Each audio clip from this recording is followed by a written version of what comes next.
Jace. Thank you. Thank you, Matt. We are live. We should be. Well, welcome everybody to episode 12 of the podcast, How Do You Know That, with Robert Hollis. We are so glad to have you with us today. And before we get things going, if you are watching us on YouTube, please hit the like and share buttons.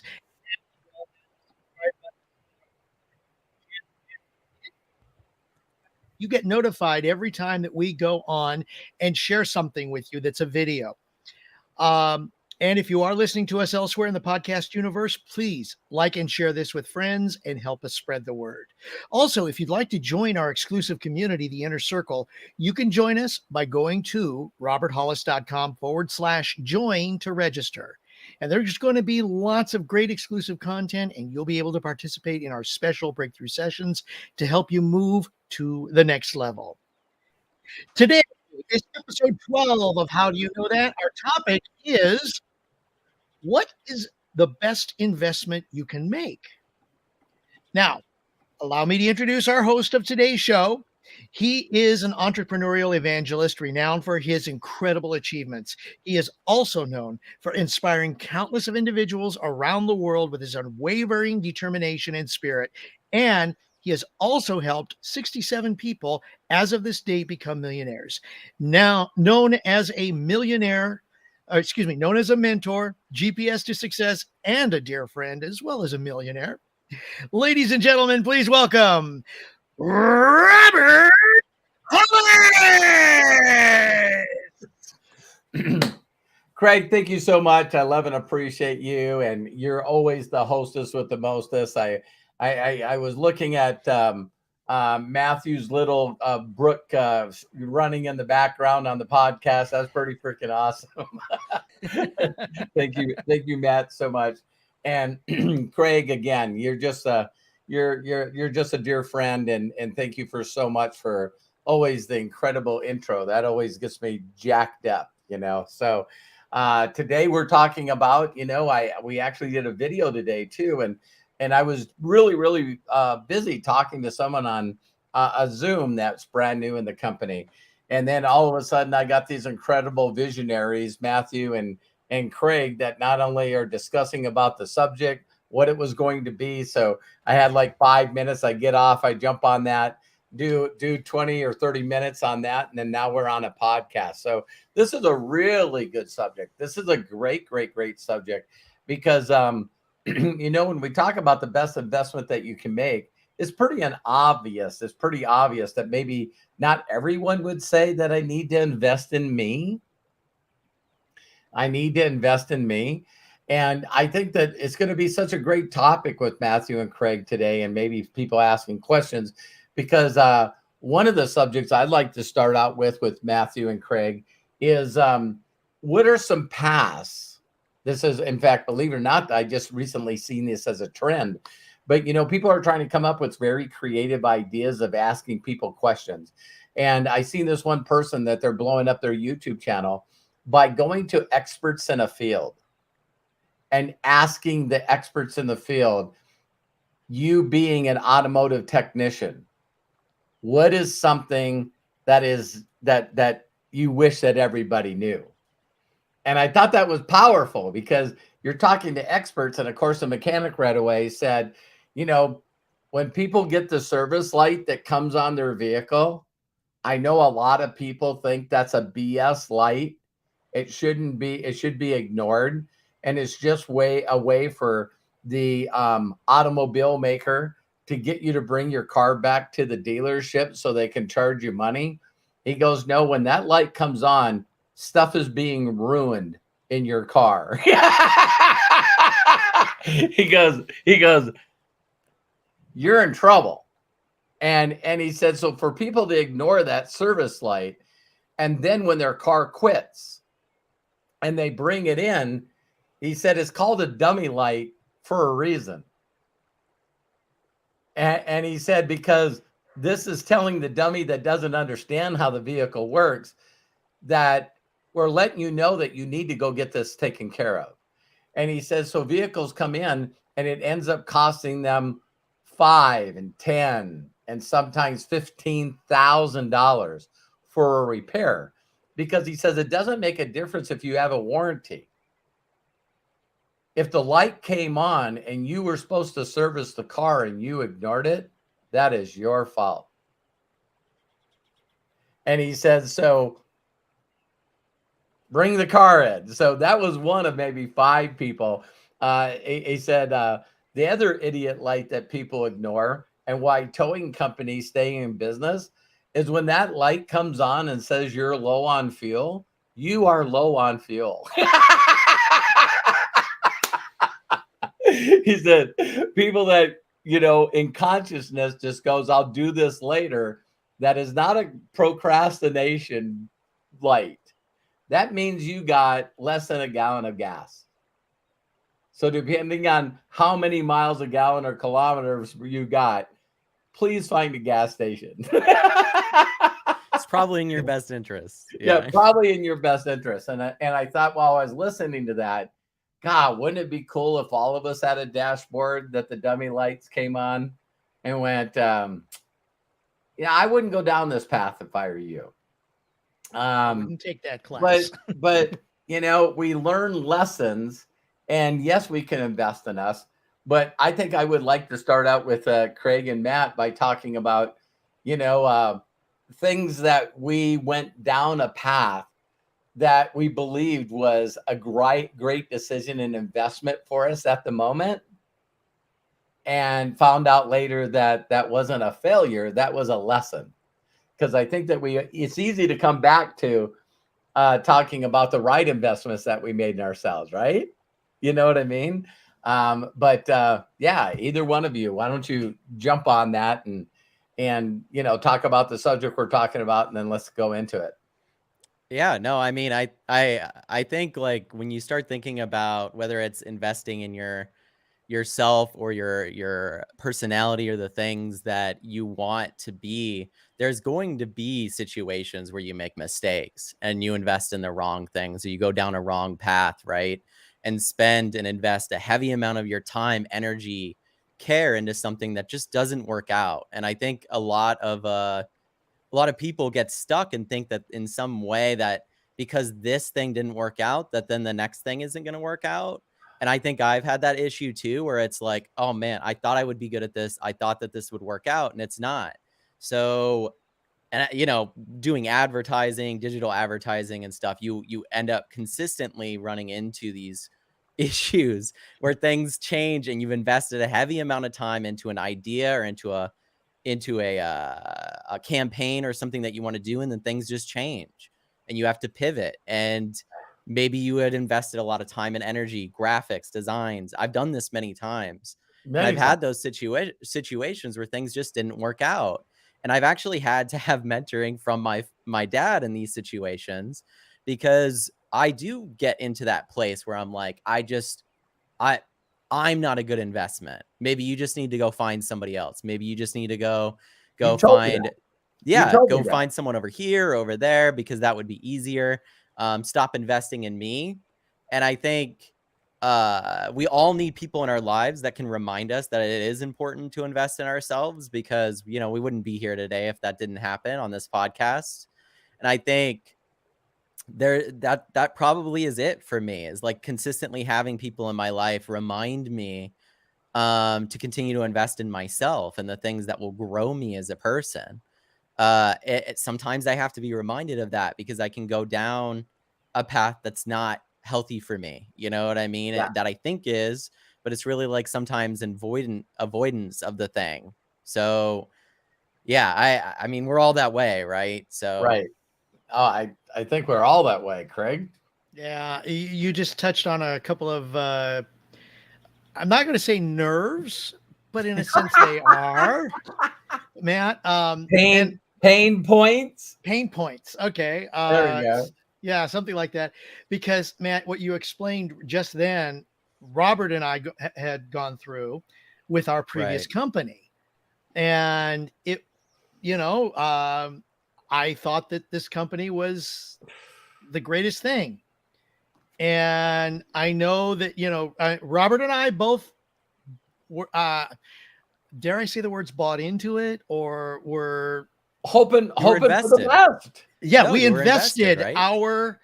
our time, our lives, everything that we did, everything that we knew. Melody knows about this company because she was right there with us too. And we thought it was the greatest thing.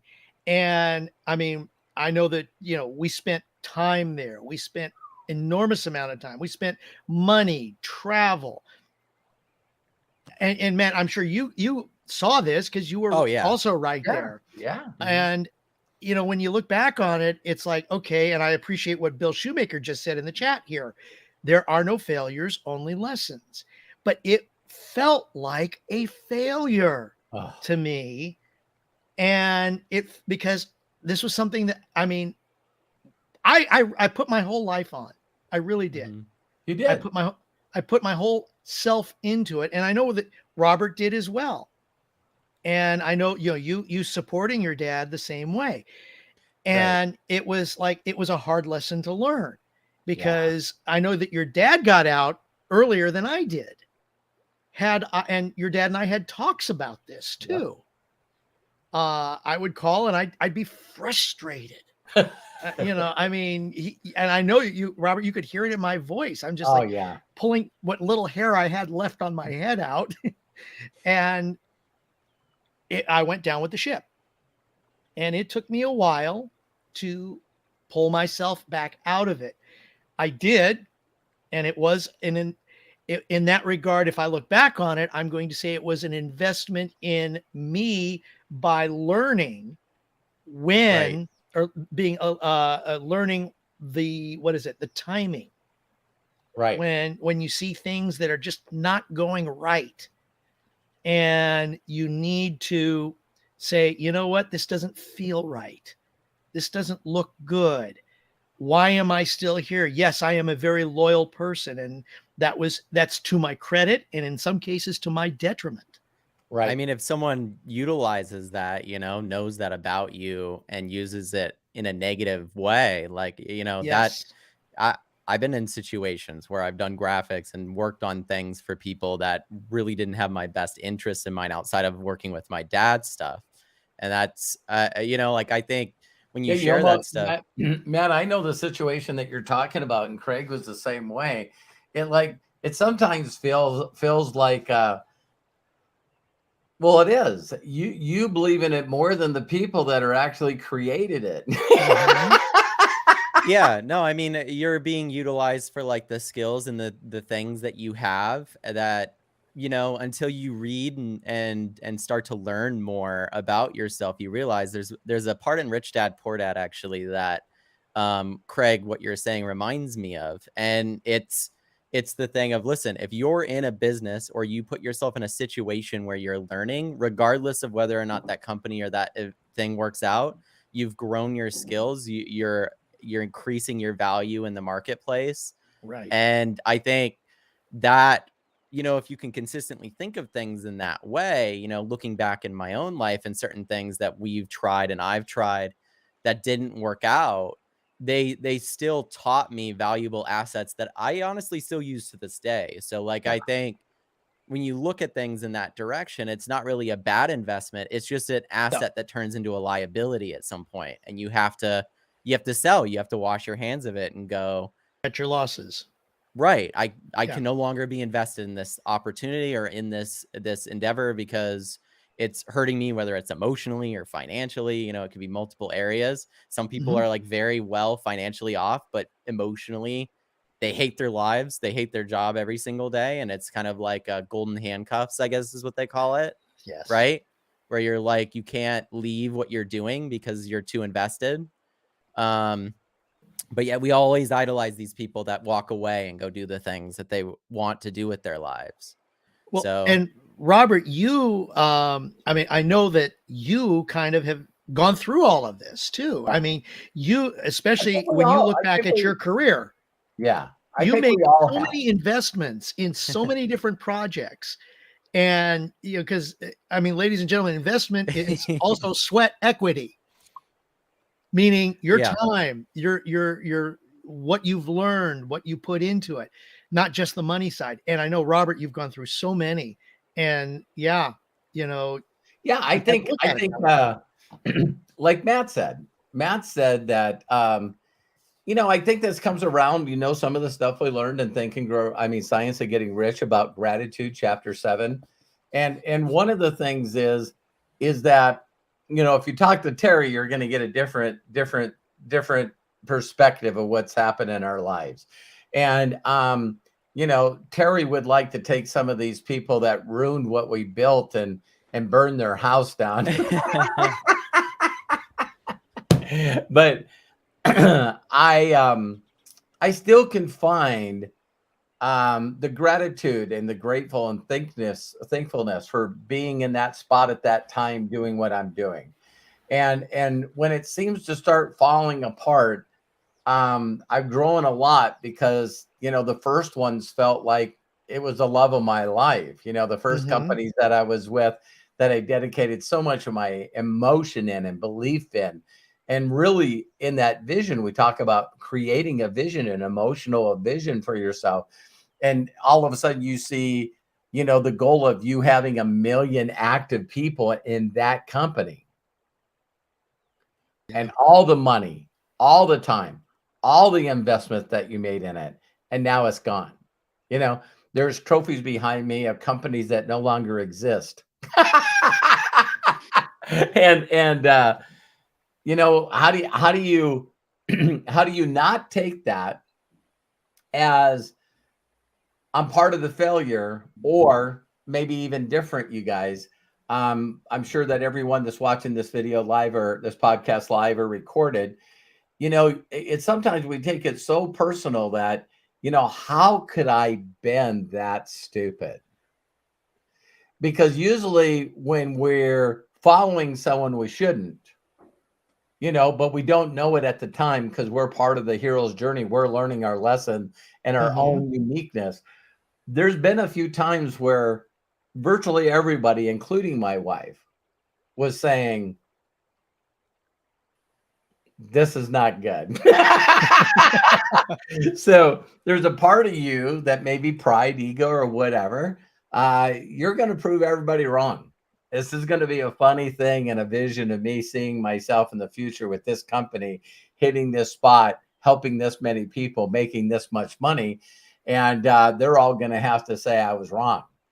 Mm. And then there becomes a point in your life where you found out that every one of them are right. Yeah, well, I mean, people have that remember, experience with like relationships too, where it's like you Yeah, invest heavily just and then you thinking see that, the yeah. future, and then it doesn't exist when the person's like, I don't want to be with you anymore. Ugh. Like, whoa, that whole future is gone now, right? And I watched you experience that with Gano as I was growing up, the company that both Craig and my dad were in, and it definitely taught me a lot about both of you guys stood true and like stood as long as you could and worked a lot to try to make things work. And I think you should be proud of yourselves for the work ethic that you put in and the time and energy that you put in and the loyalty that you did put in. And I think when you have those weird situations where it doesn't work out, um, it's not because of like you not being intelligent enough to perceive it or to see it. Because like Right. sometimes just like with luck, you have unluck.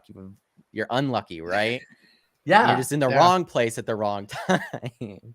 And that doesn't mean that you're I tell dumb or people something. too, So Matt, I've said this many times, and you guys can speak on this. I'm glad that you both brought up, in the title of this podcast is, what is the best investment that you can make?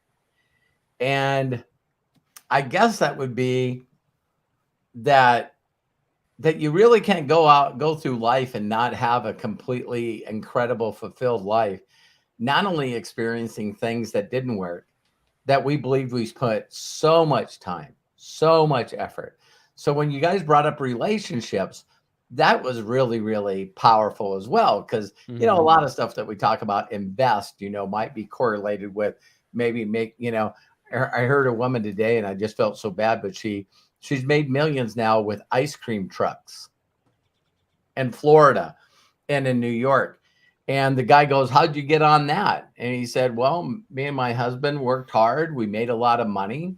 we invested in homes on the beach. And then what we did is we flipped homes by buying incredible and nice homes on the beach. And that's the way we've seen our rest of our life in retirement. And then the Sandy hurricane came Mm-hmm. and didn't miss one of our homes. Got them all. And I'm laughing, but it's like, wow, we seen ourselves having multiple properties that we're earning income from, and that was going to be able to ride off in the sunset. And it's like, real estate isn't that for us. They said immediately they just put all their eggs in real estate, and then that flipped upside down. And so they decided to make ice cream trucks. And I'm going like, Yeah. And they go, we got every day, you know, the noise is coming off, and they do gluten-free and all this stuff kind of ice cream. And I'm going like, there's this phrase that I say that, you know, sometimes you got to be careful about what you pray for. Because if you say, well, listen, you know, what I see myself doing is not worrying about money, not being in despair, and live my golden years, you know, me and my spouse, and can go traveling the world. And it's like, no, that's not what you were really called to do. That's something that you called yourself to do. And so now you're just going, hey, I want to really have a fulfilled life.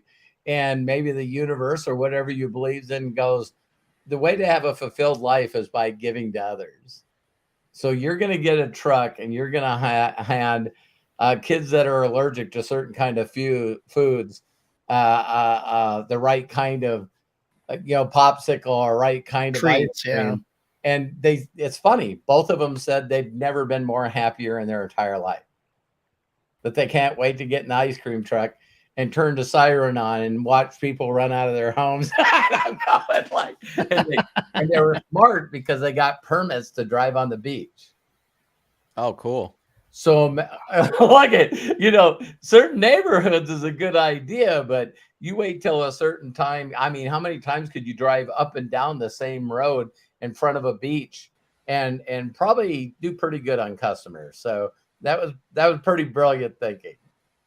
Yeah, I think, you know, like when you take a situation that's a negative and you turn it into a positive, like I think that there's a lot of people that experience failures or things in life because they're like somewhat guaranteed, you know, you're going to fail at things. I think it's just, if you take it like 200 years ago, like you just go back 200 years, it's really interesting because me and Hannah, my wife, we do this thing with each other sometimes where it's like you get so involved in modern day problems that don't really exist that it's good sometimes to just remind yourself that we're just humans, and like 200 years ago, none of this shit existed. It was just, it's all in our heads now because of the way. So you're like, I'm a failure, I'm not accomplishing a lot.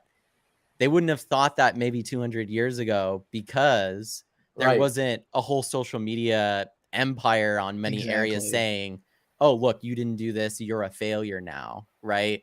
You're this age and you haven't accomplished this level of success, you're a failure now, right?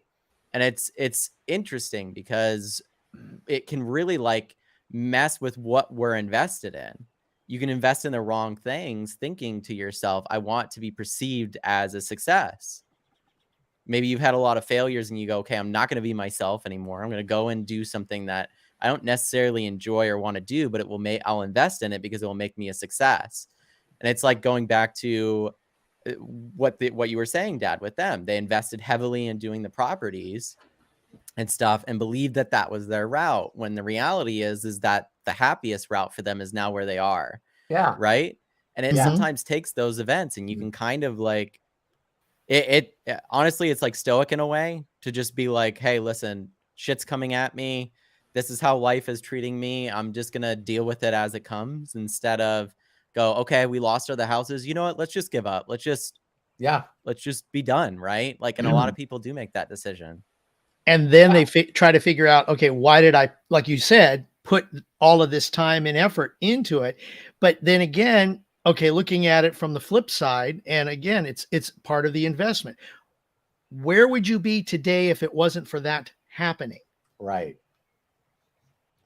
And I know that, you know, you teach that, Robert, with Yeah. every single day that you share with us the going lives and the Ask Me Anything and your wisdom. You know, it's like, okay, if I could go back and say, you know, a lot of people say, all right, if you could go back to high school days and change one thing, what would you change? And it's almost like, do I really want to do that? Right. Because then my investment would be so different to where I am today. Can I imagine what would happen?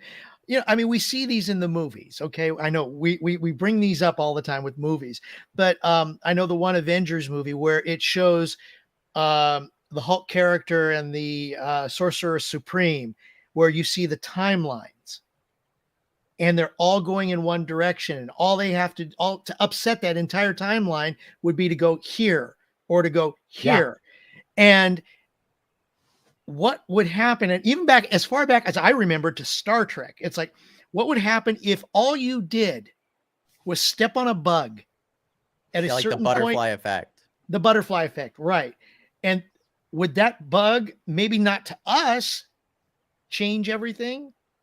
Yeah. Or really would it change the entire timeline?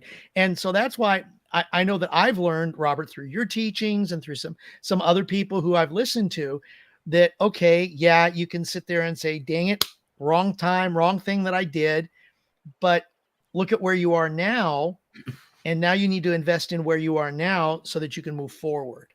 Yeah.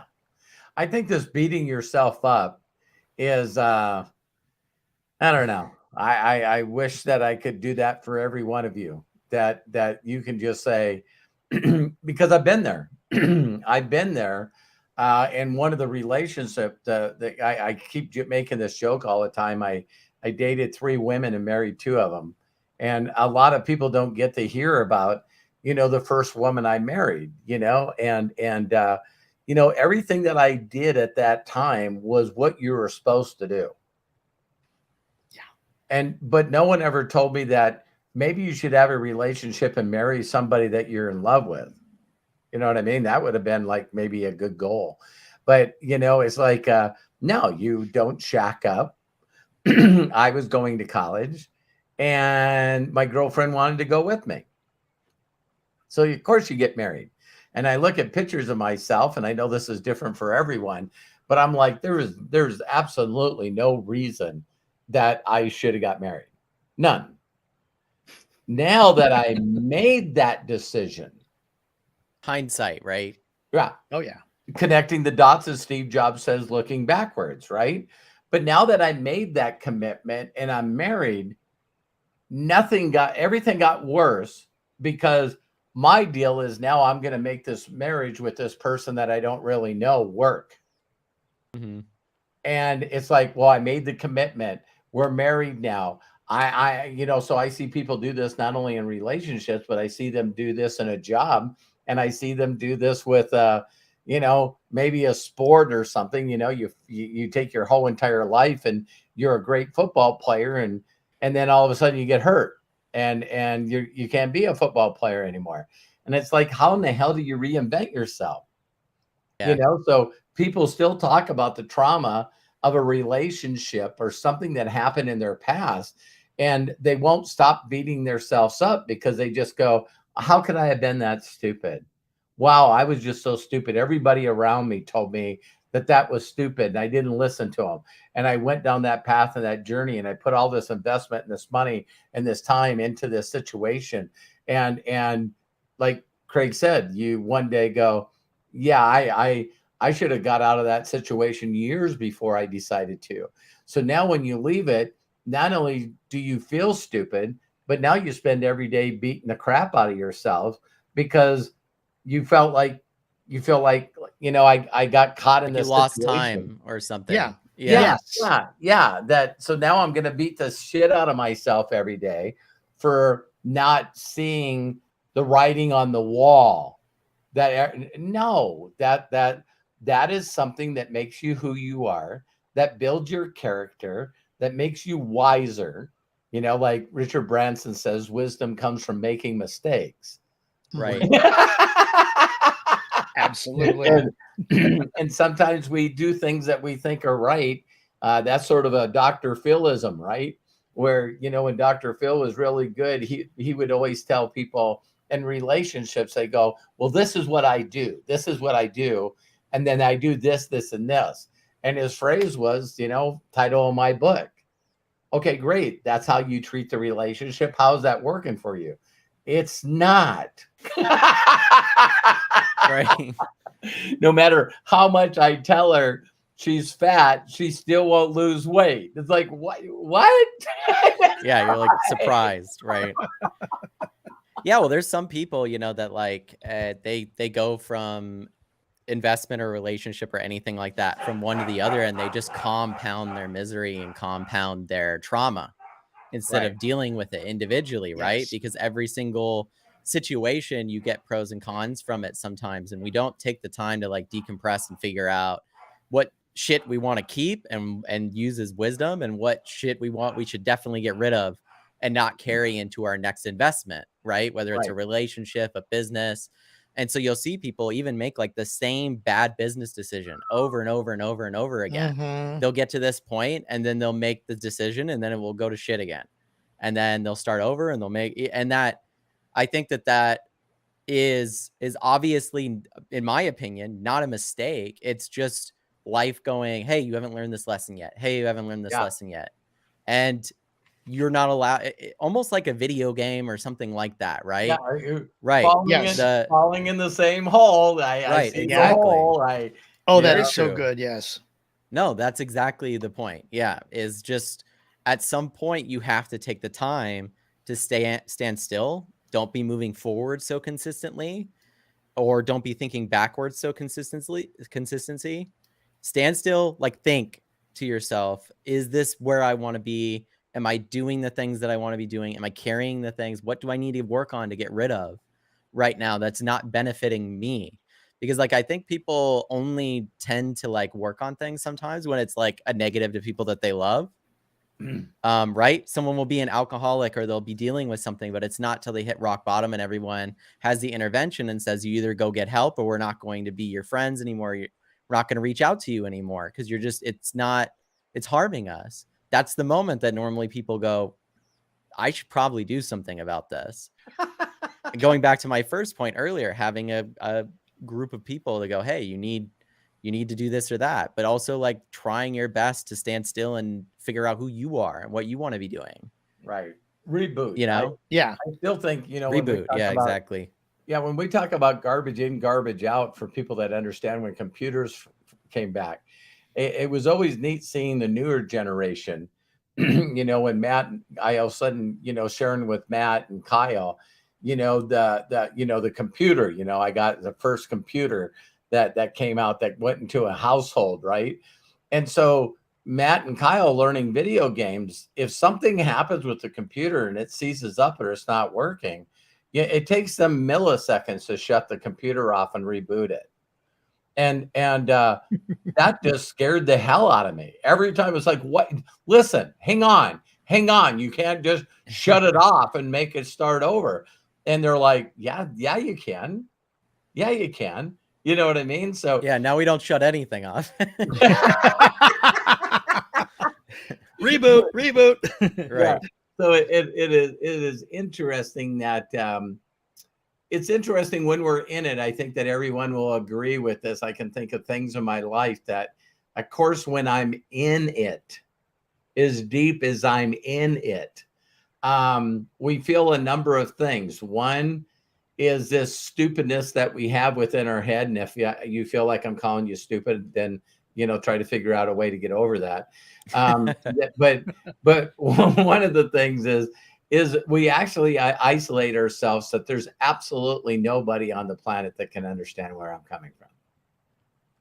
There's no one that's experiencing this. Nobody. So now we're sort of caught in a place where we don't want to complain, because if we complain, then everybody would say, hey, I told you so.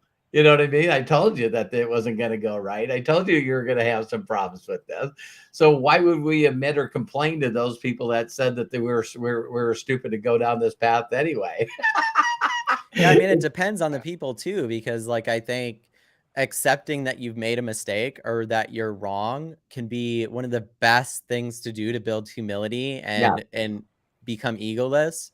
If you're Mhm. okay with saying, I messed up, I'm sorry, I made a mistake, if you just adopt that into your life in a lot of areas, you'd be surprised at how well it can go. Now, there Great. are situations where people will they'll utilize that against you, right? Like use the things that you made mistakes, like, oh, you're not smart enough. See you all these mistakes and stuff that you've made.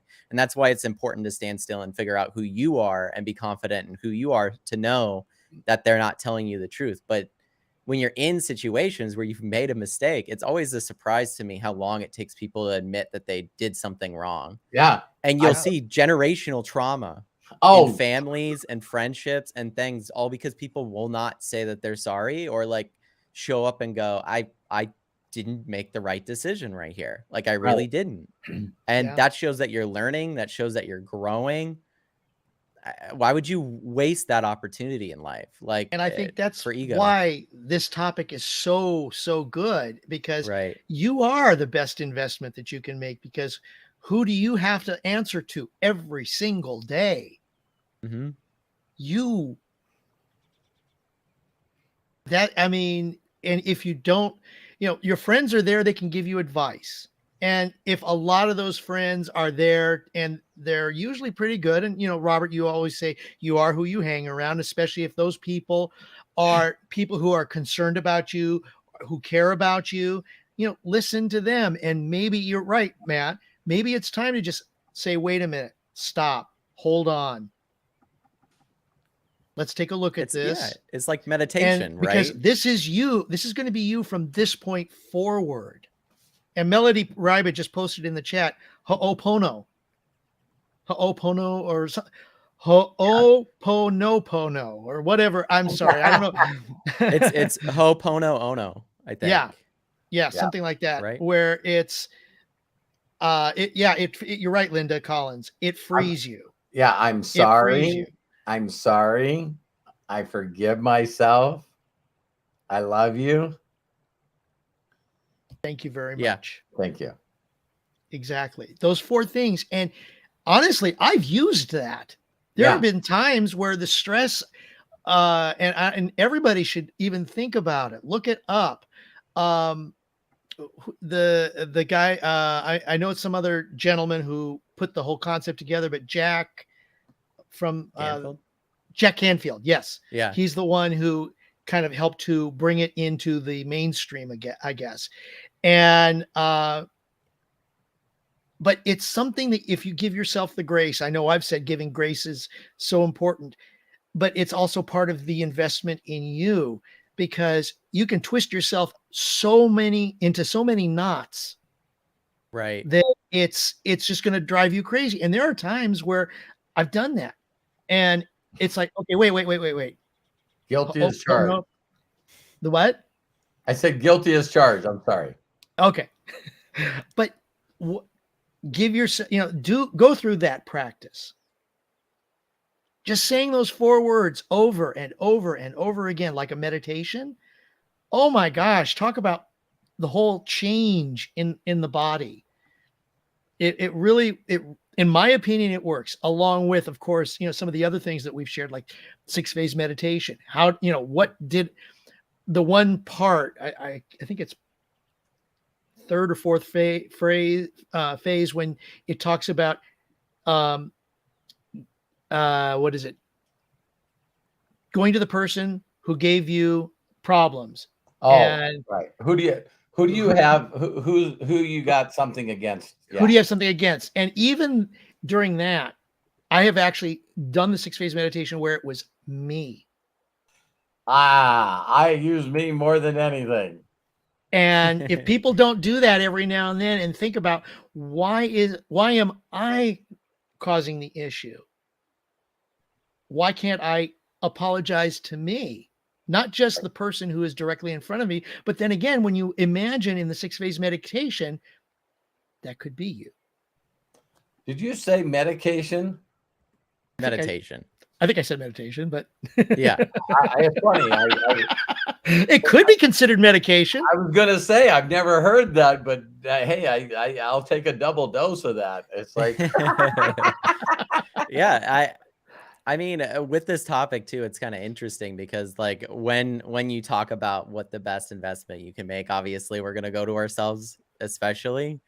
And I think as we go through this topic, it's funny how everything just wraps back around to that, always, even if we're talking about business or some other subject, right? And I think that is because if you can get yourself to a place where you have the confidence that the investment in yourself is going to pay off and is worth it, right? Mhm. Like that's the first step I think a lot of people have to get to, is like knowing that all that time that they're taking, all that energy that they're investing in everybody else, or maybe friends, family, a business, something like that, that if they take some of that or even a majority of that and invest that in themselves, that they'll be happier in life. That it's this game that we constantly are in, that causes us to be severely unhappy because we're just not having an internal dialogue like you were just talking about, Craig. yeah, And it's yeah, like interesting because no matter how far we get into the realm of meditation not being taboo, being more mainstream, um, journaling being more mainstream, therapy being more mainstream, medication being more mainstream, all of these things have become more mainstream. At the same time, we're still, one thing that's not very mainstream is just having that internal dialogue with yourself, yeah. standing It's still like and thinking. I Like, it's not. It's like, no, you have to be constantly moving or doing something or else you're not growing. When the reality is, if you ask some of the smartest people on the planet, I remember watching a documentary about Bill Gates's process, right? Don't have to like him or not, but he's a successful entrepreneur in many areas. He gets a bunch of books, goes out to this cabin that he has and spends like a week there just without technology, just with the books, just with himself and his own thoughts. And he picks books that he really wants on subjects that he really wants to think about and feel things about. And when I've watched that, then you watch other videos and you go, "Oh yeah, Richard Branson, these other people do that as well." And you really start to realize one of the main parts of being successful in life in any areas, relationships, anything, is taking time to chill and having that internal yeah, dialogue with yourself. yeah. I I was raised exactly like you're talking about, Matt, where you got to keep going. You got to keep going. You Right. got to keep going. You got to keep moving forward at a frantic pace. And yeah, after a while, you're like, I'm burning out. I'm burning out. Oh my God. No, I got to keep going. I got to keep going. I'm burning out. Yeah, I we're got to all keep going. I afraid to got to get keep like going. left behind. Like Yes. we're gonna get left behind. Yes. Yeah. Yeah, beating the rock, beating the rock, beating the rock, beating the rock. It's like sometimes I have people that interview me, and it's so fun for me because it makes me think. I try not to overthink when I get into an interview because I want to be in the now, just present. And when people always ask me what I believe is the key to my successfulness is my ability to ask for help. I think that people don't even realize that when I say to reach out to strangers and build a connection with them, give them a gift, and then ask them, I can guarantee you that people that watch this video, if you can get to a place where it's effortless to say, hey, listen, I don't know this. I don't care to ever know this. I need to ask for help. Man, So that is like, I tell people, yeah. if you can go there and your first response and every time you don't feel easy, you don't feel good, that your immediate thought is I need to ask for help. I need to go out and ask for help. Because when you get to that place, Matt, I know that, I don't know Craig in that realm, but when we ask for help and we're learning and helping other people are helping us be the best that we can be, that's considered still a weakness in the world.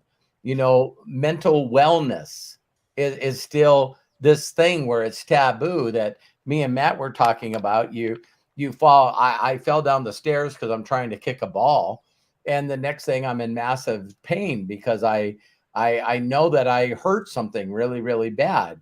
So what's the first thought? We need to go to a doctor and ask for help. Yeah. I really seriously hurt myself. And so you go to the doctor and they got the things to look at, and all of a sudden they go, wow, you busted your shoulder blade. Look at this deal. So you immediately know that you're hurt. You ask for help. A doctor tells you that the bone is broke. And now this is the way to make it better. That these are the things that you need. You're going to be in pain. So you might have to take this pain medication. Your body's also trying to correct itself. So we got to give you some muscle relaxers. Let's put something to tie your arm to your body so the bone can heal. That's going to take anywhere from 4 to 6 weeks. We got someone that tells us because we're hurt exactly what to do. Now, Right. all of a sudden, it comes to a mental place or an emotional place. And it's like, I can't ask for help. Everyone's going to think I'm an idiot. People told me not to go down this road and I messed up. And now I can't go to those people asking for help because they're just going to give me a lecture and say they told me so. So, Right. I don't know Craig this well on that realm, but Matt, you've watched your father not know, just like I talked about today with martial arts. If I don't know, I'm going to ask for help and I'm going to find the best expert. Right. And so, in times of your life when you didn't feel good, how fast your father says, I don't know what I'm doing. I'm not going to give you a lecture. Let's get you some help.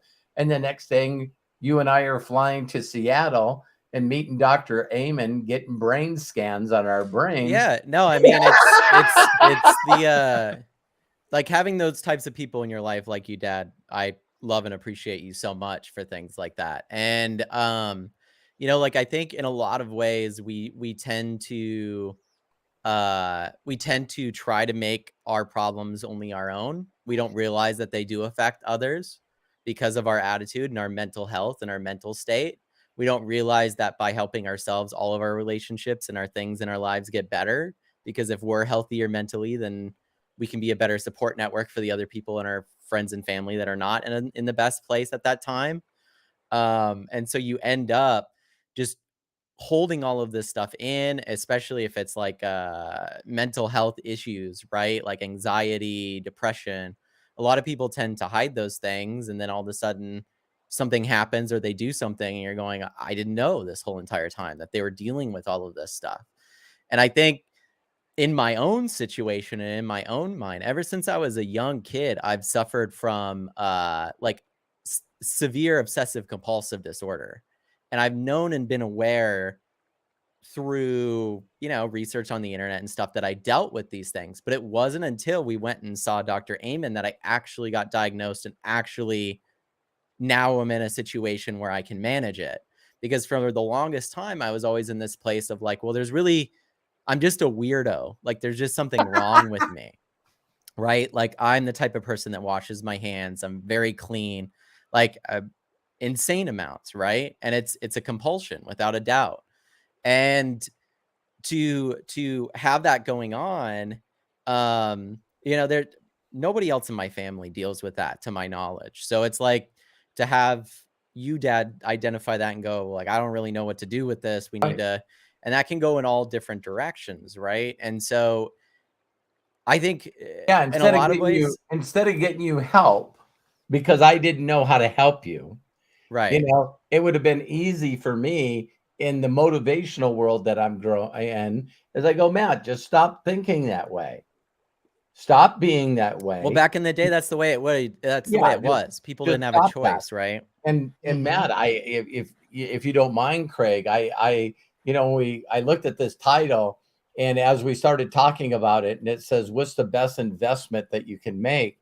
Matt, with you and Hannah and the awful childhood that she had, just like me, being able to invest in therapists and invest in Mhm. people like Dr. Amen, because you guys, I could feel the energy in the room change when Dr. Amen said, Matt, I got you. This, Right. this, is, No. this Yeah. is your brain. this is the way your brain reacts, and other people's brains don't react that way.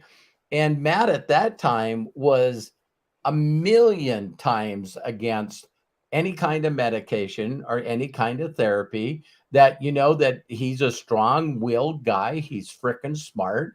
I think he's a Yeah, like genius. I could get myself out of the problem that I was in. Yeah, Matt's Yeah. got this under control. He doesn't need any help. And so to have a doctor sit across from you and say, listen, if we can find medications and through testing, we can find exactly the right combination and the right amounts of each one, where you can perform and feel like the best person on the planet. And I Right. know that no one else at that time in Matt's life could have said it more perfectly to Matt, for Matt to go, I'm going to be okay. Yeah, well, with like all the wisdom that I thought that I had about all this shit, I think the thing that really like changed is the brain mind swap. Like when you realize that the mind and the brain are separate, and that the brain is a machine that runs this body and has that fight or flight, that anxiety, that obsessive compulsive disorder is part of my brain, and my mind is fighting against that. And when your brain is lacking things that are necessary to make it easier, then your brain is constantly in this battle going, dude, we burnt through all of the serotonin in your brain. I need So, chemicals. I need chemicals to make me work. right. This is a chemical that everybody uses, everybody needs. And, it's the reason everyone's addicted to social media is dopamine, right? And I wasn't until that moment that I really, really, and to be honest with you guys, I was on medication and then I got off of it. And now I'm back on it. I've never fucking been happier. Because this whole entire time I went away from it and I was like, okay, I'll figure this out and deal with this myself. And then all of a sudden the compulsions come back. All of a sudden I'm ruminating on thoughts. All of a sudden it's wasting my time, my energy, my life. And then I start going back to therapy, working on it with my therapist, getting back on medication. And now I'm productive again. I can be like doing the things that I want to do with my life. So going as far as like investments go, sometimes like my dad was saying, you need to ask for help and you need to listen to professionals that go, yeah, dude, you need help. Like this is an issue that you're running into. Here's the bridge. You don't have to like swim through the rapids, since we have this background, right? You don't have to you don't have to go through all this shit in the way that you're deciding that you have to, just so you can say that you're strong in some way. The reality is that my mental health was affecting my relationship with my parents, with my wife, with my friends. And it wasn't until, of course, all of those things compounded on myself because I was the problem, right? But the reality is that the problem always consistently moved because I was unwilling to work on the internal aspect. I was unwilling to stand still and go. And this was one of those big things with the Amen Clinic thing and going to therapy and as well, where it was like, you start going, you go, this person did this to me. This person did that to me. And then the therapist is like, yeah, that's messed up, but let's turn the magnifying glass around. And what are you doing to yourself with those things? Right? Like things happen to you as a person and they affect you and you put yourself down for them, or people hurt you or they let you down. But what do we do for decades or generations? We let that continue to affect us because we're unwilling to go work on it in therapy. Not everybody needs medication, right? I have a mental health issue that I am not going to avoid, that I need medication for. It helps. If you need that, that's awesome. At the same time, there's a million other things that you can do. I should have been doing those things and could still be doing those things, but it's like, okay, every day you're going to wake up, you're going to exercise. Every day you're going to eat healthy. Every day you're going to meditate. Every day you're going to journal. It's like, I don't always do that, right? I don't always do that. And so I think people, I know I'm going on a rant here, but I think people sometimes see me on here. I wanted you to. They see me on here and they go, oh, he's got like so much wisdom or any of these things. Guys, that's come from like me actually for the last couple of years being very internal about the way that I think and the way that I feel, and trying my best to ask for help and to seek out things. None of this wisdom that I have, truthfully, would I take responsibility for as my own. I would say it's all learned How many things. books in the last couple of years do you think that you've read just on I making math better? Yeah, well, whether it's, I'm a firm believer that there's some fiction books out there that it can be just as good as personal development based off of what you read, right? Right. And I mean, I try to read like 50 books a year. I haven't been that great this year, but I try to keep myself to some form of that too. Going back to my obsessive compulsive disorder, it's like Which if is it's another 52, it's 52, and I have to hit 52. But Yeah, which is another part of investing, right? oh So, yeah, you know, I wanted you to go on that rant because you and I've been talking about eventually that rant would come out. Matt, you know, constantly says to me that there's the world that perceives who Matthew is, but Matthew always wants people to know who he really is. right. And Like the genius that it's funny because like people do sometimes say they're like, oh, okay, you figure things out really quick, you're a genius or anything like that. I think there's certain people that utilize like their mental illness as a superpower, and I think that is where I can use it as a superpower. I'm like very like adamant when I'm doing things that I'm doing them, and but at the same time, like you can have people tell that you're great, and then you put yourself on this pedestal that you don't really believe yourself, and then it's now utilized as like a torture mechanism every self-sabotage. day. That you Yeah. have to keep up doing all the time. Yeah, no, and I'm sure you guys can relate to this, where it's like, okay, I've set the bar here. It better not ever drop down here, because if it drops down here, people are gonna think that I'm not all that. I don't have it together. I'm not capable anymore. And I think that when you get to the place where you just let that go and you breathe and you go, I'm not trying to keep up with anyone's expectations but my own, and my expectations of myself are self-earned. Like my expectation of myself is that I'm going to be a good husband, that I'm going to be a good son, I'm going to be a good friend and support network for the people in my life. I keep myself to that as much as I can. But it's you're not always going to do that, but it's okay. Like, I guess that's what I really want to say more than anything with what I just shared, is that I, just like everybody else, goes through ebbs and flows, and people have watched me on these calls say stuff and reach out to me and go, that piece of wisdom like really impacted me. And like, I've never thought about it that way before. And I have had so many, you guys, of those exact same epiphanies myself when someone else has said those things to me, whether it was my dad, Craig, other people, books, things. And so it's like sometimes things, and you say this, Dad, hit at the right place at the right time. And I'll share one last thing. The reason that I decided to get back on medication, I'm on Prozac, which is an anti-anxiety medication. It's really good for obsessive compulsive disorder.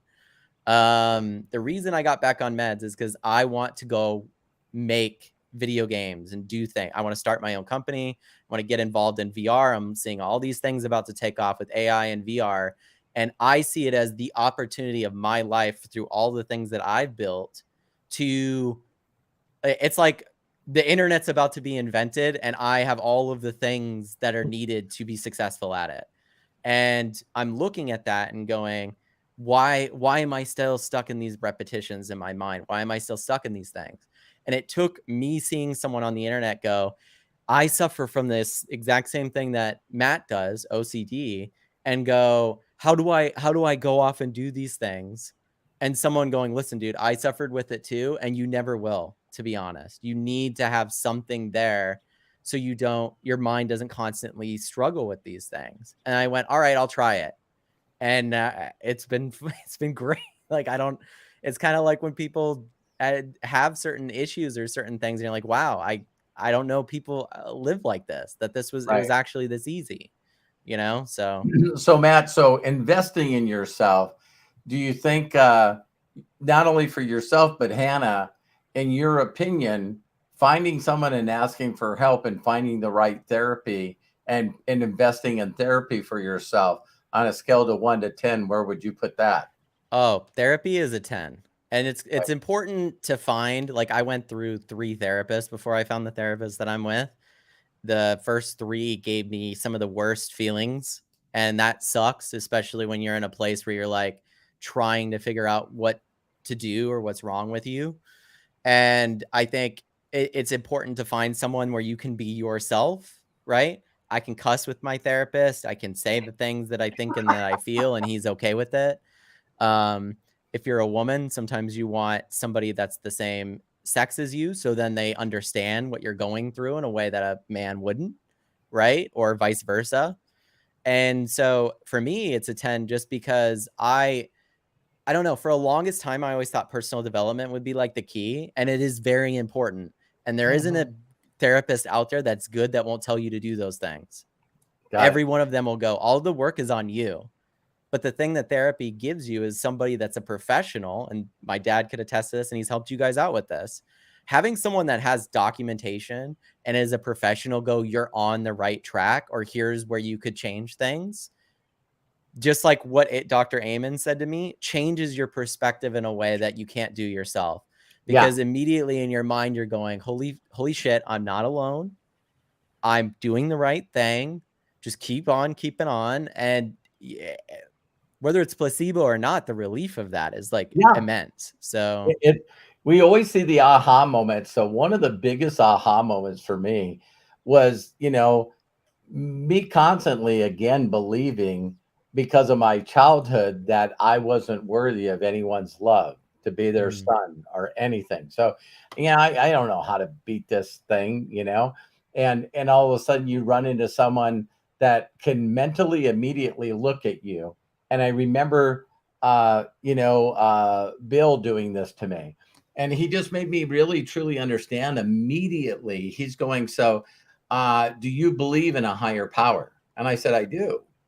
And he said, well, most believe in a higher power, that there's someone up there that you can ask forgiveness for.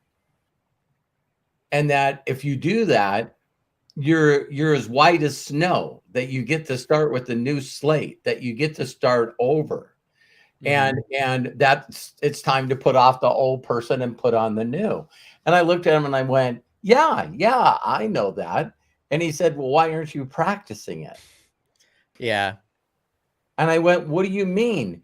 And he says, every time I talk to you, you talk about the past. Oh, man. So you're saying you're a Christian and you believe in this higher power, whether it be Jesus or God or Allah or Jehovah. Everyone's got sort of a different name for this person, and it's like, so you believe that if you turn your life over to this power, it's new. Yeah. Then why do you keep bringing up the past? And I'm going like, whoa. And he's going, listen, the people that abandon you, you're never going to get their love. You're never going to give their validation. They're never going to tell you that I love you. I think you're the most awesome person in the world. I appreciate you. He says, all the stuff you're looking for from people, what if it never comes? That's such a powerful statement. What if you can make the decision right now that all the stuff that you want for other people is not coming? That's a huge thing. Huge thing. When you not just accept personal responsibility for where you are and how you feel, but also like accept that in those situations that you really, really can become better and you can move past things. So it's hard for people, but I get it. That was the pop. That was the pop that he did for me, that I was going, because I know people say, listen, ABC, this person, my mom and dad, or my boss, or my ex, or whatever, this person frickin' wronged me. They hurt me. They crushed my heart. They destroyed me into all these little pieces. And I need this effing person to say, I was wrong. I'm sorry. Would you please forgive me? And people die, and that never happens. Right. And so they just waited their whole entire life for, their thoughts that are unrealistic. They could be bitter about it. It's like, say it's a parent and they're like putting their parent to rest for the final time. And they're like, thank God I don't have to deal with them anymore. And it's Yeah. like, And so wow, now they you know, bring like this that. into their job. They bring this into their next relationship. That's why Well, we say, parenting yeah, too, in their parenting, they pass it down. And that's why people always talk about, listen, how much baggage are you really carrying from your past that I got to right. deal with? And, this Oh my might speak gosh. good to, I know I've got to let Craig get on here because I love his wisdom because, he's in a really new relationship. And It ever was like since 2 I've known years, Craig, 2 right? years. yeah, 2 years. yeah, Friday. ever since I've known Craig, he's been the single, what is it called? Eligible bachelor. You know what I mean? Yeah. And so now Craig's found this new love of his life that I can tell that he's loved. But then I'm sure they've been unpacking some stuff. Well, okay. I'm going to go back just a little bit because, and I know Great. I've shared this with everybody before in an earlier podcast. When my mom and dad got divorced, I was 7, Wow. and the pressure that was put on me was, okay, you're the man of the house now. You got to take care of the whole family. And this is now I'm being told I got to take care of not only my mother but my brother and sister as well. And in my head, yes, Childhood immediately gone. It's time to be a Yeah. man. yes, exactly. And I carried that for such a long time. I did my best in school. I worked hard. I tried to do everything at 95% and above. My goal, A student, go through, get to college, go through from college, get the job of my life, and just enjoy it. And all of a sudden, things are not happening in that way. Wow. And I'm like, what is going on? And I have also brought up the fact that I had a marriage that that probably lasted twice as long as it should have because I did not take action. I did not ask for help. And even when we finally went to therapy, um, and the therapist kind of looked at me and separated us out, and she said, "Why are you still here? Mm. Why are you still in this relationship?" And the main reason was because I didn't want the stigma that my mom went through of being a divorced parent, and she was a divorced parent in the 60s. I'm not gonna have a ruined relationship that gets in divorce like my mom and dad. Exactly. Yeah. And it took me a while because the therapist was saying, let it go. Stop this. You are fine. The relationship is not. You are better than this. And so when it finally happened, A therapist said that. the therapist said, you No, are that fine. makes complete sense. Yeah. Yeah. Yeah. I let go of my marriage because of a therapist, and I fought it every freaking second. So my mom, even though I didn't know her, Mhm. she knew I was going through something bad. So she said, "You remember Ed McPete?" I go, "Yeah, you bowl with him all the time. Doesn't he go to the elk clubs with you? Da da da da da." And she goes, "Well, he's a family therapist." And I was like, "Why did you bring that up?" She goes, "Ed likes you. You've met him many times. Why don't you just talk to him?" Mhm. It was 20 minutes, 20 freaking minutes. And he said to me, he goes, "So what is the most important thing that you want for your son?" "I want him to be happy and healthy." And he says, "Unlike you." Oh boy. And I went, "What are you talking about?" And he was going, you and Susan fight like cats and dogs. So from the time that your son has had any awareness or memories, it's from his parents fighting. Mm. Bobby, how did you grow up? Wow. Watching my mom and dad beat the shit out of themselves and me. Mhm. Oh, so you just want to duplicate that? So if you got a divorce, you could find someone that loves and adore you, and you can love and adore them. And at least part of the time when he's around you, you can teach him how to be a loving man that adores and respects a woman, because he's not going to get that lesson in the relationship you're in. Mm. Yeah. And especially when you've invested so much time and effort into that. And that was the other thing too, Robert. Yeah. That was the other thing, because it's like I spent so much, like you said earlier, I spent so much freaking time on this. Were you married for 10 years? 9 years, 364 days. But who's counting, right? But who's counting? Exactly. It's like how many hours? No. Yeah. But it Please, wasn't. Craig. So I think it's interesting, Matt. Aren't you glad that they went with this Yeah, direction? no. So now all of a sudden we got people that we asked for help that allowed into our life, where that's what weak people do, is they ask for help and get a therapist. You know, that's what not strong people do.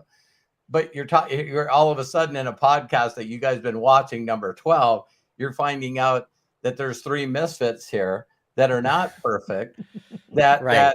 that asked for help and allowed other people to get them out of the bad No, situation they're in. It's funny So, because most Yeah. people wouldn't talk about this stuff because they want you to take their advice.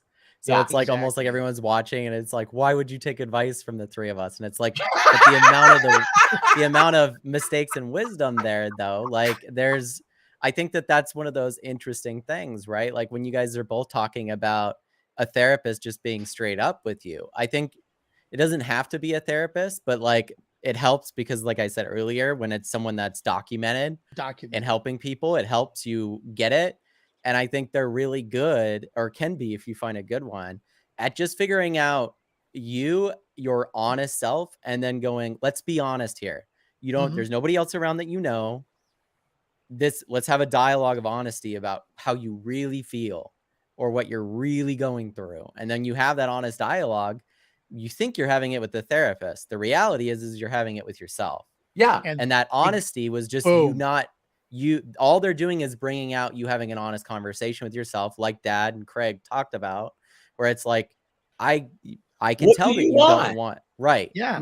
This is what you want. What do you see your life being like Right. from this point on? Exactly. tell And I them- gave up certain things because Yeah. of, and my Happiness, okay, I'm sure. Go. Decisions Go. and happiness, my career that I wanted at that time, which was acting. Mhm. She was a dream stealer? Unfortunately. Go ahead, Craig. No, because part of our agreement when I married her, I even said it to her. I said, look, I want to get married, but this is what I want to do with my life. Mhm. Every time I took a step in that direction, she pulled back. She wasn't supportive. And it got to the point where it was almost like pulling teeth out of her just to do the things that I told her I wanted to do, and that I would agree that this is the way that we want to get married. Yeah. And it was a total slap in the face. And it took me a while to get over it.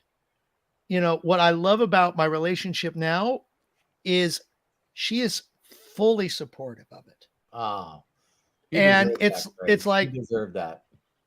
thank Right. you. But see, now I probably wouldn't be where I am today because of everything that has happened. And Robert, I have to also give it to you. You, in a sense, and I'm going to speak maybe on behalf of quite a few people that are watching this podcast or listening to it. You are a therapist in a way, vicariously, because of the wisdom that you've shared with us, because of the experiences that you've gained, that you have shared with each and every one of us. Because honestly, when I went through the Gano debacle, as I will say it as that, you know, it's like, okay, what do I need to do to get through this? And it took me a long time. I followed you. But sometimes it's like not at the right place at the right time to get the messages that are being sent. And then it's like, okay, Robert, you were the one that said meditation. You were the one that said science of getting rich. You were the one that said the greatest miracle in the world to me.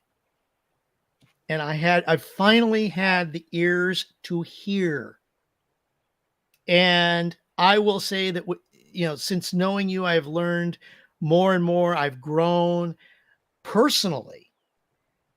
And it has been, for lack of a better way of saying, you have been a therapist to me vicariously. And whether we pay for a physical therapist to listen to what it is that we're talking about, or whether we actually can listen to ourselves, listening to somebody else and putting ourselves in their shoes, advising us of what we need to think about and do to help us get to the next level. Yeah. Wow. I mean, that's Wow. incredible. I was going to say too, you guys, like, Ah. obviously talking about great investments, right? Without that Gano debacle, Mhm. we wouldn't be here. Yeah. Right. Right. Absolutely. So it's like, talk about a great investment, right? We have Craig, you know, my dad, I know you, Craig, because of Gano. So I think of situations like that, and it, you know, I will just reiterate what Craig said, you know, like, my dad, you have spawned so much of my own personal development and work. The amount of things that this guy's taught me that have benefited me, like, just even mental mind things, like, it's like he has the minesweeper detector, and it's like, there's a mine over here, don't go that way. And so, like, I think that's one of those things where, when I was younger, me and my dad used to be like more combative, because I would love to debate, we'd argue and stuff. But as I'm 31 now and I'm wiser, it's like, every single moment of wisdom that I can get from this guy, I'm going to get, like, every single second I can. And so, like, I think we all feel that way. We're all here because of you, Dad. So obviously we're not trying to make you cry, but but please do, so we get that's right now. There's a reason you've got documentation beats conversation, Robert. Oh man. Because I mean, you've helped so many people. And if people will, okay, the other thing that you say is, you know, you got to open up that parachute in order for it to work. right. Okay. If that parachute is a therapist, if that parachute is the person who is in front of you talking to you on the screen, even though you may not know them, but you still will call that person a mentor. Right. Whether you physically interact or whether you mentally interact, that alone is an investment, because it's an investment in your time. It's an investment in you listening, understanding, responding, feeling. And that is this is some of the best that has happened to me, especially in the recent years. I'm overwhelmed. My heart I'm is almost full. like, I'm like, should we end the podcast on that, or you want to say something? My heart is full, and I want all of you guys to know that you know, I'm going to do my very, very best to lead by example. Matt knows me, Craig knows me, Melody knows me, and you know, I'm sure there are people out there. So this is sort of like a very bold statement. I just really don't know of anyone that works harder on themselves than me. I'm learning every day. I'm trying to get and will get a closer connection to whatever this creation is, this infinite wisdom, this ether. And I keep going through levels and levels of that. And you know, even you know, reading a lot of stuff from like Abraham Hicks, which we really haven't brought up much of that. But when I, you know, that starting to read stuff like that really challenges. I'm still challenging every thought that I have. It's weird to know that I know less now than I ever have in my life.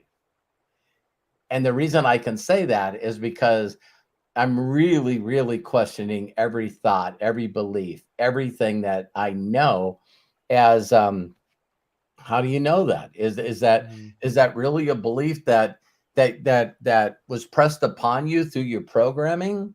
Or, you know, is so it's very, very unique for me to be in a place. I'll give you guys one that you know, Matt knows I struggled with this, but you know, I'm one of those guys that you know, I care for people's fulfillment and happiness and success more than they do.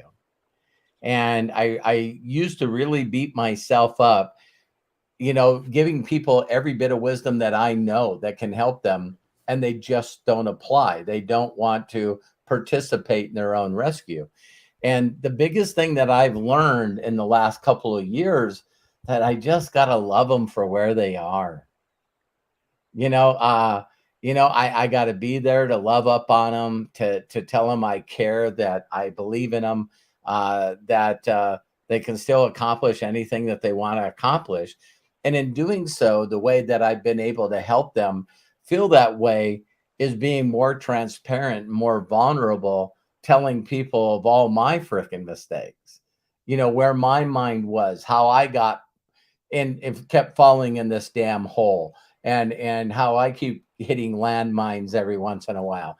And it's because of this stuff that you constantly think that you're under control and that you got it figured out. And I would say probably 99% of the time I'm pretty mentally stable. I'm in a high vibration, a high optimism of what I can accomplish. I just haven't achieved perfection yet. So I still have these little things that are like, one of my mentors used to call my wife Terry the string on the helium balloon. So if you guys can imagine that, the helium balloon with a lot of breeze, and I'm just out there going all over the place, while her and even Matthew, as he's growing up, is that constant anchor where I'll beat myself up, and I can build a close enough relationship with him and Craig and other people where they're going, that's not really true.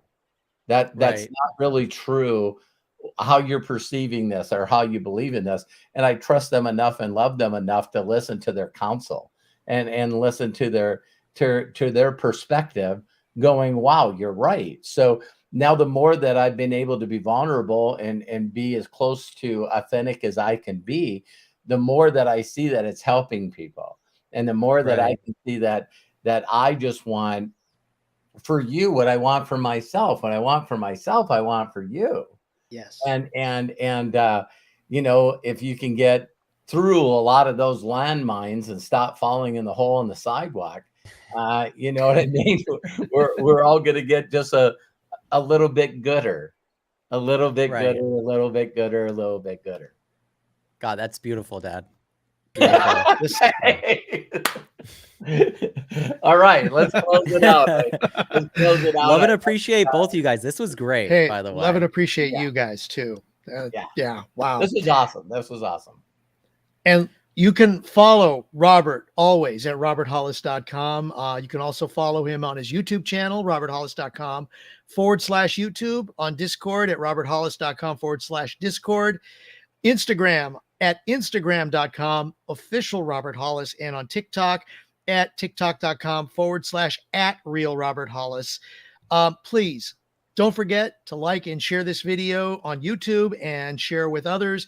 It will help us grow our community, reach out to those with ears who wish to hear. Our schedule for Robert and for all of these going lives and other broadcasts is the following. Going lives every day, Sunday through Friday, 12 p.m. Pacific. Ask Me Anything, where Robert asks or answers questions that you ask directly of him.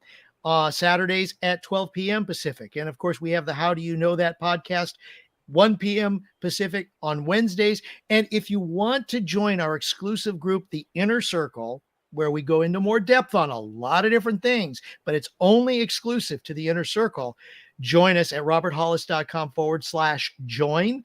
Every Thursday at 3 p.m. Pacific, we have our our Inner Circle breakthrough sessions, and they are incredible. So please join us on that. Thank you, and shout out to our executive producer and visionaire, Matthew. Bless you, my friend. Thank you so very much.